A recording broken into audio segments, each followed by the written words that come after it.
सातत्य. 5 किलोमीटरची शर्यत जिंकणाऱ्या एका विजेत्याला विचारलं तुझ्या यशाचं रहस्य काय, तो म्हटला मी थांबलो नाही. अप्रतिम उत्तर आहे. का जिंकलो? मी थांबलो नाही. थांबू नका, फक्त चालत राहा, सतत पळतच राहा. पण पळता येत नसेल तर चालत राहा. चालतच राहा, पण चालता येत नसेल तर रांगत राहा. रांगतच राहा, पण रांगता येत नसेल तर सरपटत जा. सरपटत न येत नसेल तर घसरत जा, लंगडत जा. जा पण चालत राहा. जोपर्यंत पोहोचत नाही तोपर्यंत पुढे जात राहा. काही अडचण नाही. तुम्ही कोण आहात याचा विचार करू नका. तुम्ही कोण होणार आहात त्याचा विचार करा. समोर ते ठेवा सतत, मग यश मिळतं.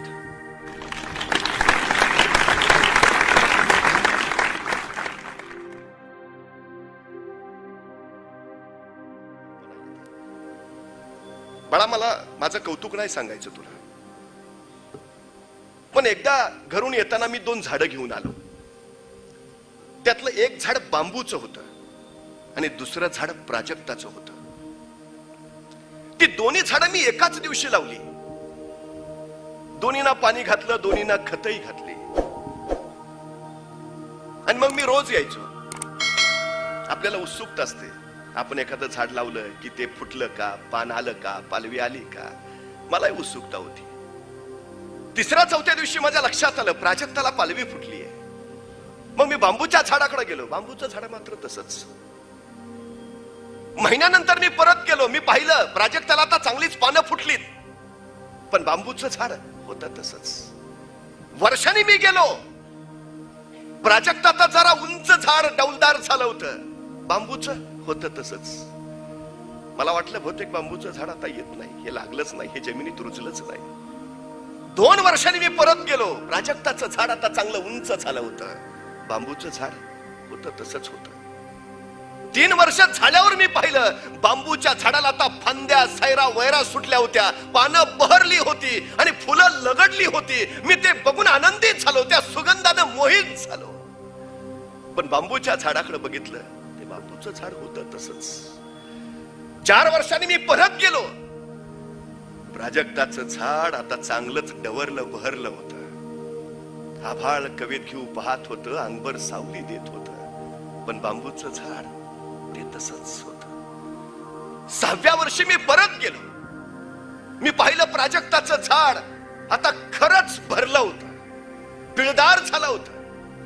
एखाद्या प्रौढ माणसासारखं बहरलेलं, अनुभवी, प्रगल्भ वाटत होतं. बांबूचं झाड ते अजून फुटलंच नव्हतं. मी ठरवून टाकलं, हे बांबूचं झाड गेलं, हे आता येतच नाही, हे लागलंच नाही. पण बाळा, मी 7व्या वर्षी परत तिथं गेलो. प्राजक्ताचं झाड आणखी वाढलेलं, पण गेली 6 वर्षाचे जे बांबूचं झाड लागलंच नाही असं मी समजत होतो. 7व्या वर्षी त्या बांबूला पालवी फुटलेली मी पहिल्यांदा बघितली आणि मी आश्चर्यानं चकित झालो. पुढच्या महिनाभरातच मी आलो तर बांबूचं झाड ते हिरवगार झालं होतं. बघता बघता त्याची उंची वेगानं वाढत निघाली होती. 6 महिन्यातच ते अगदी प्राजक्ताच्या वर गेलं होतं आणि वर्षभरात ते आभाळाशी स्पर्धा करायला लागलं होतं. एका वर्षात ते बांबूचं झाड पार आभाळाला भिडलं होतं. आणि बळा, मला त्या दिवशी लक्षात आलं, प्राजक्ताचं झाड लगेच फुटलं, लगेच डेरेदार झालं, लगेच बहारदार झालं, वाढलं, फुललं, फुलं द्यायला लागलं. मग ही 6 वर्ष बांबूचं झाड, बळा, प्राजक्ताचं झाड गेली 6 वर्ष जमिनीच्या वर वाढत होतं, तर बांबूचं झाड गेली 6 वर्ष जमिनीत आपली मुळं मजबूत करत होतं.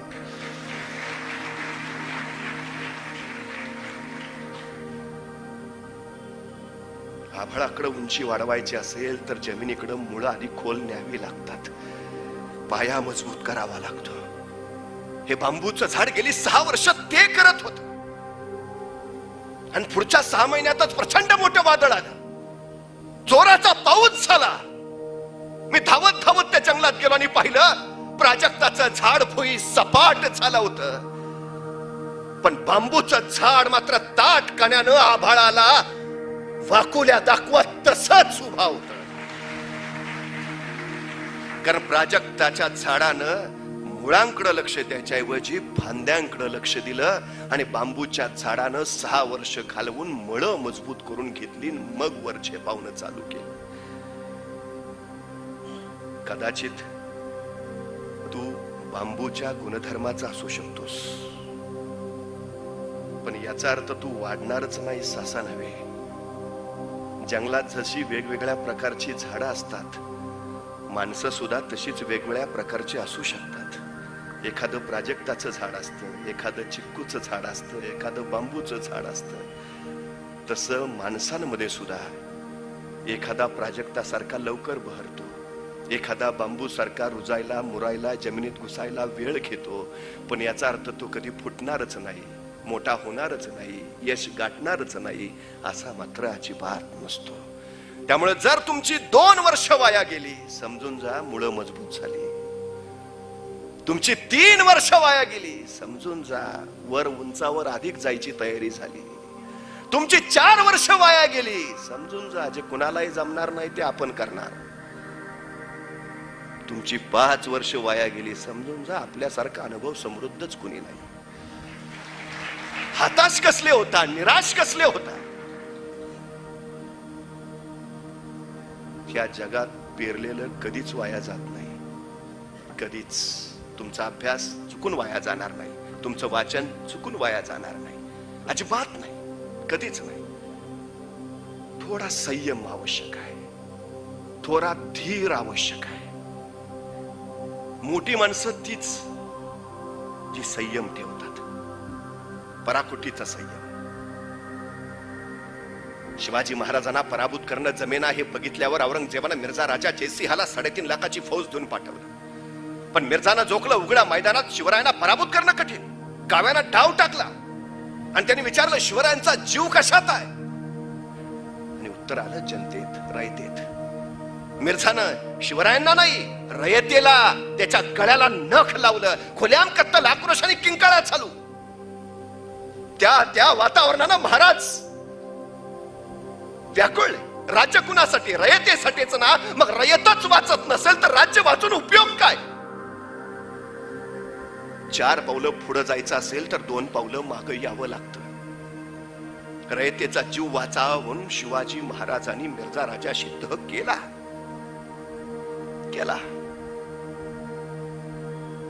आणि मिर्झा राजाने पहिली अट टाकली, शिवाजी राजे पुरंदरासह 23 किल्ले आमच्या हवाली करा.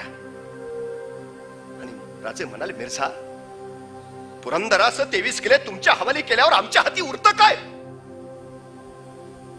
हो गे छोटे मोठे 16 किल्ले, हा तह नव्हे मिर्झा. मिर्झा म्हणाला, शिवाजी राजे पुरंदरासह 23 किल्ले आमच्या हवाली करा. नाईलाज होता, अट मान्य झाली. मिर्झानं दुसरी अट टाकली, आपले पुत्र संभाजी आमच्याकडे ओलीस म्हणून राहतील. अनेक पिता व्याकुळा, नाही मिर्झा हे राजकारण नव्हे. छद्मी हसत मिर्झा म्हणाला, शिवाजी राजे हे राजकारणच आहे. नाईलाज होता, स्वराज्यासाठी एका पित्याला आपला पुत्र डावावर लावावा लागला. आणि मिर्झानं तिसरी अट सांगितली, शिवाजी राजे आपल्याला मोगलांचं मनसबदार व्हावं लागेल. आणि संतापले राजे, मिर्झा आम्ही तुम्हाला राणा प्रतापाचे वंशज समजत होतो, पण तुम्ही तर औरंग्याचे चाकर निघाला. यासाठी नव्हता अट्टास केला की मोगलांची चाकरी करावी आमची, यासाठी नाही मावळ्यांनी रक्त सांडलं की तुमची मनसब स्वीकारावी आम्ही. मिर्झा हे कदापि होणे नाही. तसा मिर्झा म्हणाला, शिवाजी राजे तुमच्याकडे दुसरा पर्यायच नाही.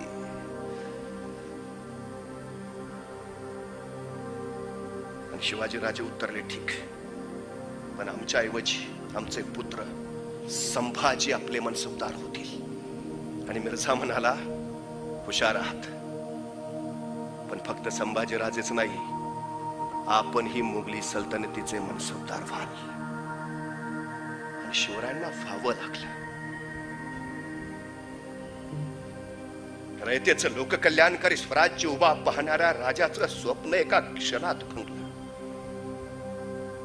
मोगली सल्तनती पुढे आपल्या समशेरी ठेवणाऱ्या आणि सल्तनतीसाठीच आपला पराक्रम गाजवणाऱ्या त्या वृत्तीला छेद देऊन इथल्या राणा वनात उगवलेल्या माणसांच्या सामर्थ्याची, क्षमतेची त्यांना जाणीव करून देऊन कष्टकरी कामकऱ्यांचं राज्य उभा करू पाहणाऱ्या शिवाजी राजांचं स्वप्न भंगलं. संपलं नाही. वर्षभर लवकर राज्याभिषेक झाला असता कदाचित मिर्झाचा तह झाला नसता तर वर्षभर उशीर होईल पण ध्येय पूर्ण होईल. काही वेळा होतं, अडचणी येतात, संकट येतात, निराशाही दाटते, पण धीर सोडायचा नाही हे सांगितलं महाराजांनी. पुरंदरासह 23 किल्ले मिर्झा राजेला दिले, त्यावेळी स्वराज्यात फक्त 16 किल्ले होते आणि अवघ्या 9 वर्षांनी शिवाजी महाराजांनी स्वतःला राज्याभिषेक करून घेतला, त्यावेळी स्वराज्यात 361 किल्ले होते.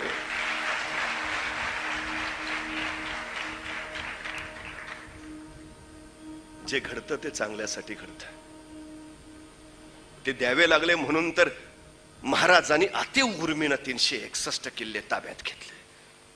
अपयश तुम्हाला माग पाडायला नाही, तुम्हाला पुढे ढकलायला येत असतं. अनुभवच्या बळावर समृद्ध करत असतं. ती अपरिहार्यता आहे. अपयश येणं म्हणजे तुम्ही कुचकामी आहात, तुमच्यात प्रचंड कमतरता आहे, तुम्ही लायक नाहीत असं अजिबात नव्हे. हा काळ येतच असतो. दिवस झाल्यावर रात्र येणं अपेक्षितच आहे. अपयशानंतर यशाची पहाट उगवणं हेही अपेक्षितच आहे. आणि ती पहाट येतेच, फक्त रात्रीचा काळोख सरायची वाट पाहता यायला हवी, तेवढा धीर धरायला यायला हवा. काय काय लोक माघार कधी घेतात माहितीये का? ध्येय अगदी 4 पावलावर असतं, तिथनच माघारी फिरतात. नंतर कळतो थोडंच राहिलो. एक निराश मुलगा, परिस्थिती नव्हती म्हणून आपण आयुष्यात काय करू शकत नाही अशा वृत्तीनं हताश झालेला. वडील रोजंदारीवर कामाला जायचे आणि मग आपल्या 4 कच्च्या बच्चांची पोटं भरायची. या मुलाला काही करावंसं जरूर वाटायचं, पण परिस्थिती साथ देत नव्हती असं त्याचं मन करून राहिलेलं. आत्महत्या सुद्धा करावी असाही विचार. हताश आणि निराश बसलेला असायचा सतत, उत्साह मावळल्यासारखा. त्याच्या अडाणी वडिलांनी त्याची ही परिस्थिती पाहिली, त्याची निराशा झोकली आणि त्या वडिलांच्या लक्षात आलं पोराला या निराशेच्या गर्तेतून बाहेर काढायला हवं. आणि एके दिवशी त्याच्या वडिलांनी या मुलाला जवळ बोलावलं. 12-13 वर्षाचा पोर. वडील म्हटले, बाळ माझं एक काम करशील? मुलगा म्हटला, बोला ना बाबा. आणि मग वडिलांनी एक जुनी ट्रंक उघडली. त्या ट्रंक मध्ये एक जीर्ण कळकट मळकट कापड होतं, ते बाहेर काढलं.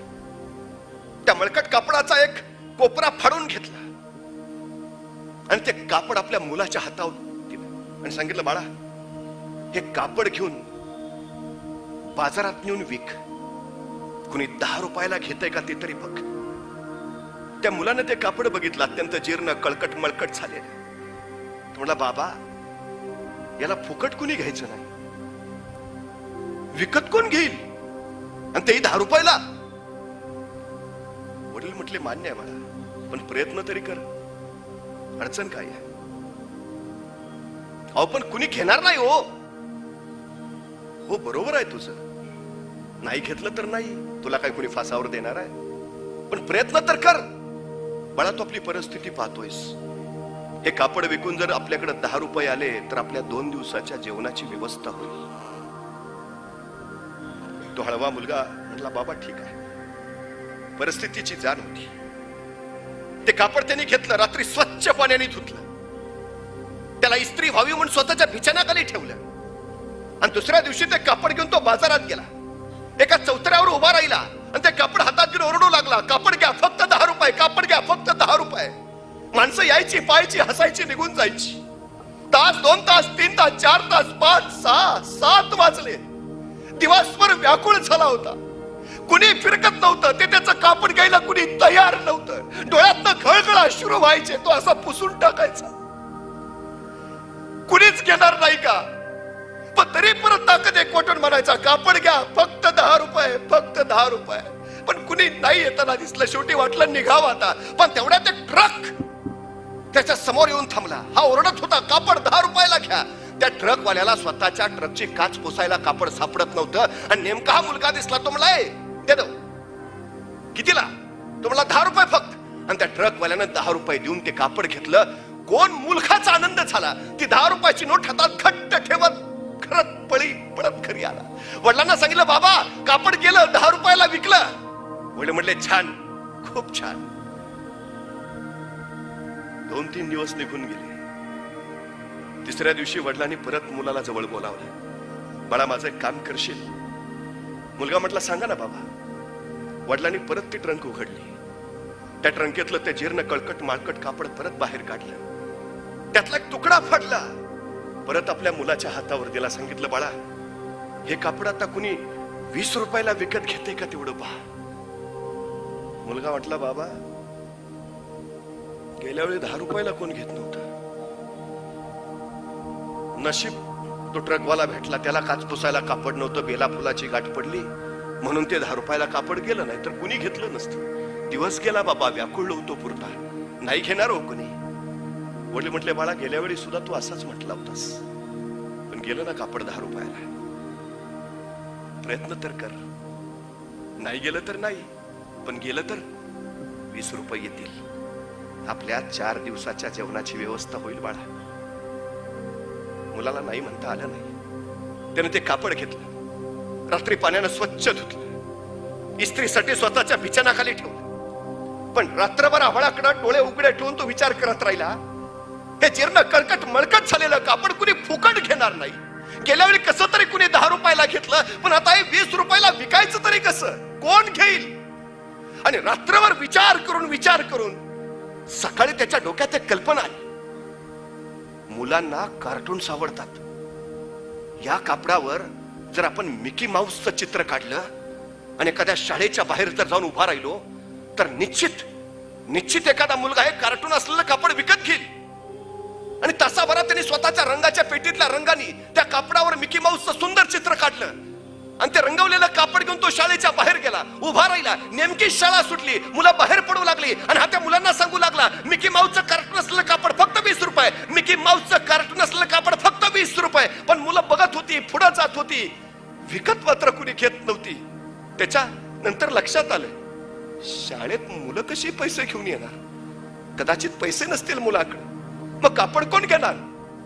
सगळी शाळेतील मुलं बाहेर पडेपर्यंत तो आधाशासारखा वाट बघत राहिला. कुणीतरी येईल, माझं कापड घेईल. पण सगळी मुलं गेली, कापड जात नाही याची खात्री पटली. आणि तो वळणार तेवढ्यात शाळेच्या त्या गेट मधनं एक आई तिचा छोटासा मुलगा बाहेर पडताना त्याला दिसला. आई मुलाला न्यायला आली होती.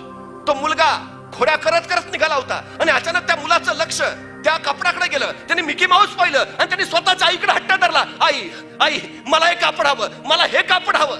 आईनं त्या कापडाकडे आणि मुलाला म्हणाले, अरे किती मळकट आहे, ते खराब आहे, नको, मी तुला दुकानातून नवं घेऊन देते, हे जुनं नको आपल्याला. त्या मुलांना हट्टच धरला, नाही मला आई हेच पाहिजे, बस मला काही नको, मला हेच पाहिजे. आई म्हणली, ऐक रे बाळा, अरे जुनं कापड आहे, आपण नवीन घेऊ ना. नाही मला हेच पाहिजे. पोरगा ऐके ना, तिथंच फटकल मारली, हातपाय घासायला लागलं. शेवटी आईला राहावे ना, आईनं 20 रुपये काढले, याच्या हातावर दिले आणि सांगितलं, बाळा दे कापड दे. आणि 20 रुपये देऊन त्या माऊलीनं आपल्या मुलासाठी ते कापड घेतलं. पण त्याच वेळी माऊलीनं या मुलाला विचारलं, बाळा पण हे सगळं तू का करतोयस. आणि तो मुलगा म्हटला, माझ्या वडिलांनी सांगितलंय हे कापड 20 रुपयाला कुणी घेतय का पहा, म्हणून अरे शाळा जातो ना. पण वडील म्हटले, हे 20 रुपये आले तर आमच्या घरच्या साऱ्यांची 4 दिवसाची जेवणाची व्यवस्था होईल. त्या माऊलीला मोठं कौतुक वाटलं. तिने आणखी 20 रुपये काढले. हे बक्षीस घे, तू करतोयस त्या कष्टाचे म्हणून. 40 रुपये हातात पडल्याने तो धावत घरी आला. वडिलांना म्हणाला, बाबा कापड गेलं आणि त्या मॅडमने मला 20 रुपये बक्षीस पण दिले, 40 रुपये आले. वडिलांनी कुशीत घेतलं. छान आठवड्याची व्यवस्था झाली. 4-5 दिवस निघून गेले. वडिलांनी परत आपल्या मुलाला जवळ बोलावलं. वडील म्हटले, बाळा माझं एक काम करशील. मुलगा म्हटला, बोला ना बाबा. वडिलांनी परत ती जुनी ट्रंक उघडली. त्यातलं परत ते जीर्ण कळकट मळकट कापड बाहेर काढलं. त्याचा परत एक तुकडा फाडला आणि आपल्या मुलाच्या हाती देत म्हणाले, बाळा हे कापड आता कोणी 100 रुपयाला विकत घेतय का तेवढं बघ. मुलगा म्हटला, बाबा परीक्षा घेताय, अहो 10 रुपयाला कुणी घेत नाही.